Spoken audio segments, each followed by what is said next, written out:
కానీ రోజు యువత చూడండి, అసలు వీళ్ళకు తల్లిదండ్రులు ఉన్నారా, ఉన్నా మర్చిపోయారా అన్నట్టుగా యువత ప్రవర్తిస్తుంటారు. ఎందుకంటే వాళ్ళకి తల్లిదండ్రుల కంటే సినిమాలో ముఖానికి రంగులు వేసుకుని డబ్బులు తీసుకుని నటించి ఆ నటులు ఎక్కువైపోయారు.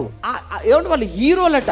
వాళ్ళు హీరోలేంటి, నీ కోసం ఏం చేశారని వాళ్ళు హీరోలు అయ్యారు? నాకు ఒక మాట చెప్పు. ఒకడు ఎవరా దొంగతనం ఎలా చేసావురా అంటే, నేను పలానా సినిమా చూశాను, ఆ సినిమా చూసి అలా చెయ్యాలని చేసేసాను అంటే. ఇప్పుడు వీడు దొంగతనం అంటే ఎక్కడ చూసి నేర్చుకున్నాడట? సినిమా చూసి నేర్చుకున్నాడు. ఒరే నువ్వు ఎలా రా పాడు చేసేసావంటే, ఆ సినిమాలో ఆ హీరో ఎలా పాడు చేశాడో నేను అది చూసి నేను పాడు చేసేసాను. ఇప్పుడు ఆ సినిమాలు చూసి వీళ్ళు ఏం నేర్చుకున్నారు?